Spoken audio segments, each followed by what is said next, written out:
Since 9/11, this country's desire for safety and security has given the U.S. government an unprecedented and unchecked amount of power. We've seen a crackdown on dissent that's unparalleled in recent history, including an outright assault on whistleblowers.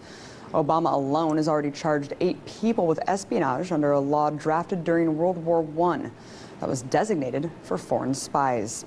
The latest to be charged, of course, is Edward Snowden, an American citizen who's revealed the extent of the NSA's spying apparatus. And although Snowden's story continues to make international headlines, other lesser-known whistleblowers over the years have also exposed disturbing aspects of the security state, one of which is Susan Lindauer, ex-CIA asset and author of the book Extreme Prejudice, the terrifying story of the Patriot Act and the cover-ups of 9/11 and Iraq. She's joining us now to talk about her experience whistleblowing about Iraq and 9/11, and also just the greater war on whistleblowers. Here she is. Susan, thank you so much for coming on. Thank you. It's great to be with you. So you claim that you were indicted, not charged, but indicted under the Patriot Act. Can you break down the most simplest of terms for the audience? What happened to you? My story is a cautionary tale in this age of Edward Snowden and Julian Assange. Both of those men are very right to be afraid of the U.S. courts, and there are special considerations that Russia and Ecuador need to take into account when considering whether to grant asylum requests or whether to return them to the United States. And my case illustrates that. I was the chief CIA asset covering Iraq and Libya at the United Nations from 1995 to 2003. I gave advance warning about 9/11, and there was a peace option on the table with Iraq that the United States wanted to suppress. 30 days after I requested to testify on Capitol Hill, I went to Congress and requested to testify through proper channels. I woke to hear the FBI pounding on my door with an arrest warrant on the Patriot Act. And you were accused of accepting unsolicited bribes from Iraqi, basically a spy for Iraqi intelligence, and that's incorrect. That was incorrect, but that was incorrect information. There was no evidence to support it. So after the United States made the accusations, they invoked the Patriot Act to deprive me of the right to a trial. They refused even to grant my request for a hearing. I was hit with secret charges, secret evidence, secret grand jury testimony. I was never allowed to know who had accused me of what crime. The government had no obligation to provide any evidence that the crime ever occurred. But I was then, in the court of public opinion, I was already convicted. Of course, just like all these other whistleblowers that we're seeing today. So let's talk about the warnings that you tried to give about 9/11. You said in April of 2001, you were actually told by someone higher up in the administration that about an imminent attack. I mean, specific details here: World Trade Center, hijacking of airplanes. What were you working on that you needed to know that information? I mean, you said that you were a CIA asset. I was the back channel. I was a covert back channel to the Iraqi embassy, and my CIA handler, Dr. Richard Fuse, instructed me to pass a message in April of 2001 to Iraqi diplomats and the Iraqi ambassador that the United States was seeking any fragment of intelligence regarding airplane hijackings and a known strike on the World Trade Center, and the threat that the United States was threatening war with Iraq from the highest levels of government, quote, and when you're back channel, it's very precise, quote, above the Secretary of State and above the CIA director. Now, that's only 3 people: the President of the United States, the Vice President, and the Secretary of Defense. That meant that all 3 of those individuals already knew about 9/11 in April of 2001. And we know now that there were, I mean, dozens of warnings. It went well beyond the August 6th PDB that everyone talks about. I mean, we're talking about the light blinking red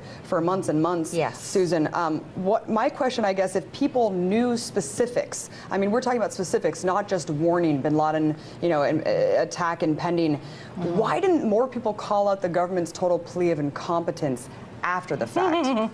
Well, what the government did was the government made an example of those of us who knew the truth. And they said, if you cross the line, now I want to emphasize, I requested to testify through proper channels. I was a whistleblower, but I did it through Congress. I tried to do it through Congress.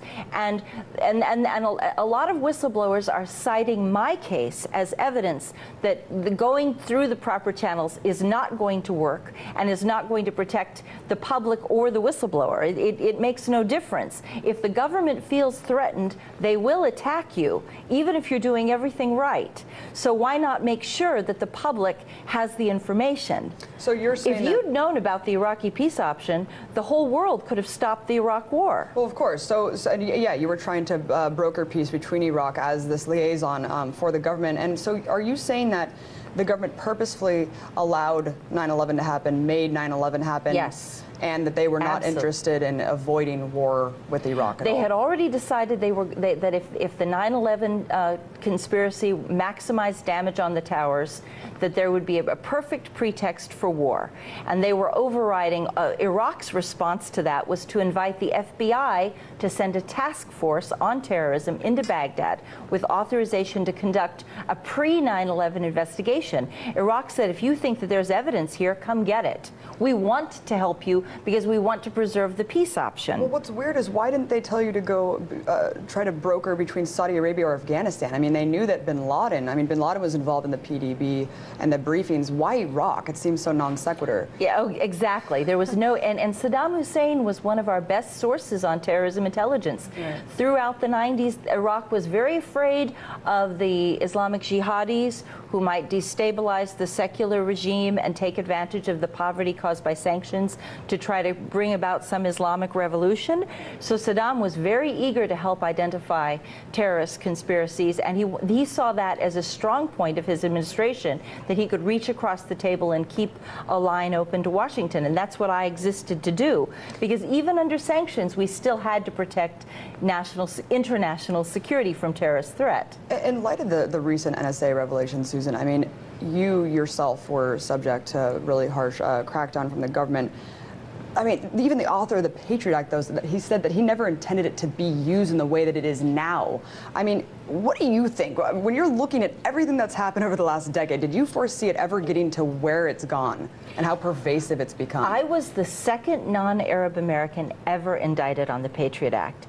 And the Patriot Act has criminalized dissension. It says that sedition is the act of opposing the government through nonviolent means has become such a threat that free speech itself is now criminalized by the Patriot Act. And I think we're going to see the Patriot Act applied to many more people, many more situations that were never intended. But once the government gives itself power, it does not revoke its power, ever. Of course, and we're seeing now the Espionage Act, now 8 people charged in the Espionage Act. The great whistleblower Daniel Ellsberg said that Snowden's leak was the most important one in American history. Do you agree with that?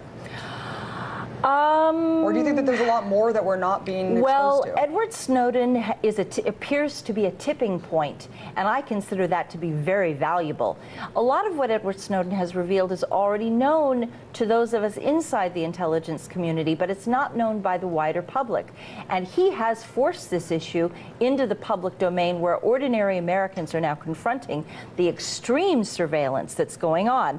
But I can tell you that for several years, within a 10-mile radius of every home in the United States, in the most isolated rural areas, there is someone listening to your phone calls and reading your emails. And we've known this for a long time. And to wrap it up, we have about 30 seconds left, but given the enormous punishment that we are seeing on whistleblowers, why are you not treated the same as Kiriakou, Manning, Snowden? I mean, how are you able to sit here and talk to me? I was held in prison on Carswell Air Force Base for a year. I was held under indictment for 5 years with no trial. I was forced to go into court with no attorney present to fight bail revocations that had no justification. I said, if you have evidence, convict me. You think you have evidence? I demand that you present it to a jury of my peers. They said, no way, because they didn't have any evidence. There was nothing. Right. I never took money from the Iraqis. Well, thank you for coming on and sharing your story. Definitely a really crazy time for whistleblowers, Susan. I'm glad that you're speaking out. Appreciate it. Thank you very much.